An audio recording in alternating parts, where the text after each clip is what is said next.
कभी कभी सोते हुए अचानक से आपकी नींद खुलती है और आपको लगता है कोई डरावना चेहरा आपके सामने बैठा है।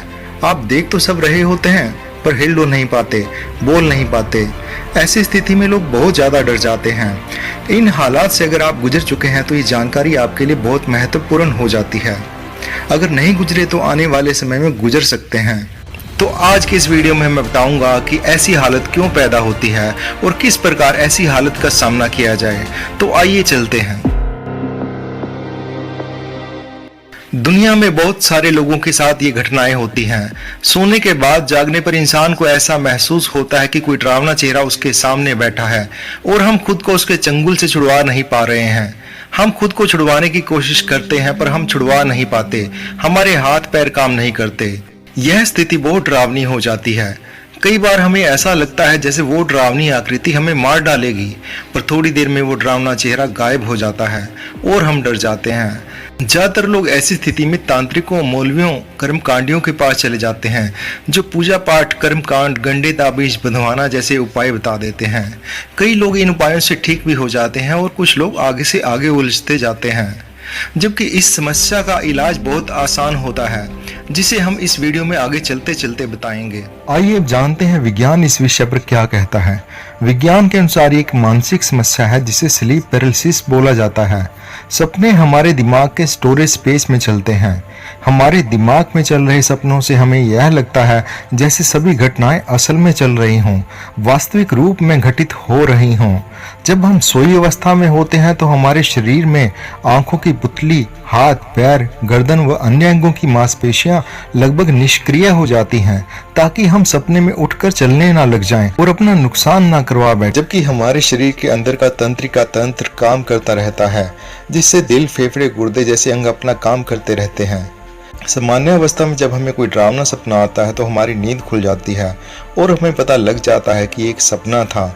जबकि स्लीप पैरालिसिस की समस्या एक असामान्य अवस्था है जिसमें हमारी आंखें खुली होती हैं। हमें लगता है कि हम जाग रहे हैं पर हमारा बाकी शरीर काम नहीं करता, निष्क्रिय रहता है। हम हाथ पैर उठाने में भी नाकामयाब रहते हैं। इस तरह की असामान्य अवस्था में दो तरह के हालात पैदा हो जाते हैं। पहला, आंखों के आगे डरावनी आकृति नजर आना। दूसरा, ऐसा महसूस होना जैसे किसी ने हमें जकड़ लिया हो। आइए अब थोड़ा इसको विस्तार से जानते हैं। हमारे दिमाग में चल रहे सपनों के अंदर जब हमें कोई डरावनी आकृति दिखाई देती है तो हमारा मस्तिष्क डर जाता है। वो खुद को उस आकृति से बचाने के लिए आंखों, हाथ, पैर व अन्य अंगों की मांसपेशियों को सिग्नल भेजता है ताकि भागकर या हाथों का इस्तेमाल कर उसे दूर भगा सके, अपना बचाव कर सके। जब यह सिग्नल आंखों तक पहुंचता है तो आंखें खुल जाती हैं। सपने में दिखाई देने वाली डरावनी आकृति का हमारे मस्तिष्क पर इतना गहरा प्रभाव हो जाता है कि आंखें खुलने के बाद भी वो हमें आंखों के सामने दिखाई देती है, जबकि वो असल में मस्तिष्क की कल्पनाओं में होती है और हम उस दृष्टि भ्रम को सच मान लेते हैं। यह आकृति मस्तिष्क के दृष्टि पटल से गायब होने में कुछ समय लेती है, बिल्कुल वैसे ही जैसे हम टेलीविजन को बंद करते हैं तो आखिरी तस्वीर का प्रतिबिंब थोड़ी देर तक दिखाई देता है। इसलिए सपने में चल रही आकृति हमें आंखों के सामने नजर आती है जबकि वो हमारे मस्तिष्क में होती है। थोड़ी देर में बाहर की रोशनी के मस्तिष्क तक पहुंचने के बाद ये आकृति पूरी तरह गायब हो जाती है और दृष्टि भ्रम खत्म हो जाता है। अब बात करते हैं भूत द्वारा जकड़ा हुआ महसूस होने की। हमारा मस्तिष्क सपने में कुछ डरावनी चीज देखने के बाद, आकृति देखने के बाद शरीर के अंगों को उठने के लिए संदेश भेजता है। भेजा गया सिग्नल कई बार दिमाग के कंफ्यूज हो जाने के कारण मांसपेशियों तक नहीं पहुंच पाता, जिसके कारण हम चाहते हुए भी हाथ पैरों का इस्तेमाल नहीं कर पाते, करवट नहीं ले पाते।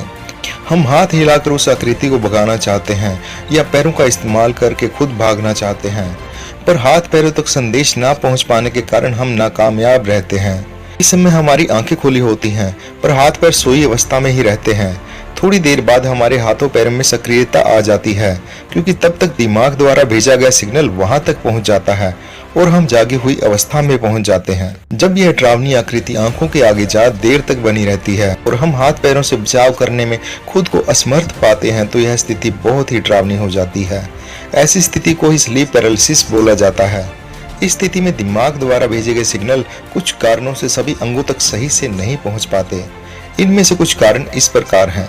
अनुवांशिक कारण, नींद न पूरी होती हो, नींद का रूटीन गड़बड़ हो, स्लीप डिसऑर्डर से गुजर रहे हों, किसी मानसिक स्थिति के लिए दवाइयां ले रहे हों, सीने में हाथ रखकर सोने से, शराब का ज़्यादा सेवन करने से, सोने का गलत तरीका होने पर, ज़्यादा हॉरर मूवीज़ या शो देखने पर, ज़्यादा धार्मिक क्रियाओं में लिप्त रहने पर। इसके अलावा स्लीप पैरालिसिस डिसऑर्डर में कई बार इंसान खुद को खाई में गिरता महसूस करता है या खुद को शरीर से बाहर भी महसूस करता है। ये सब स्लीप डिसऑर्डर के ही रूप हैं। वास्तव में यह कोई बीमारी नहीं है, यह सिर्फ एक मानसिक समस्या है। इसमें आपका कोई नुकसान नहीं होता।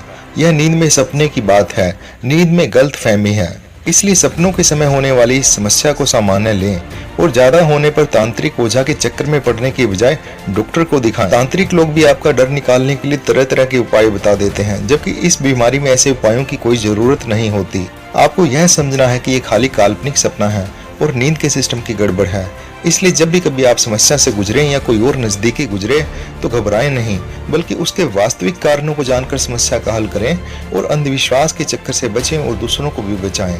आपकी यह सामान्य सी जानकारी कि यह समस्या मस्तिष्क की काल्पनिक कहानियों और नींद की गड़बड़ से पैदा हुई है, आपको तांत्रिक ऊर्जा के जाल से बचा कर रखेगी। मेरे अगले वीडियो में सपने क्यों आते हैं, मैं इस पर चर्चा करूंगा। तब तक लोगों तक शेयर करके जागरूकता फैलाते जाइए। वीडियो पर आपके कमेंट्स का स्वागत रहेगा। धन्यवाद।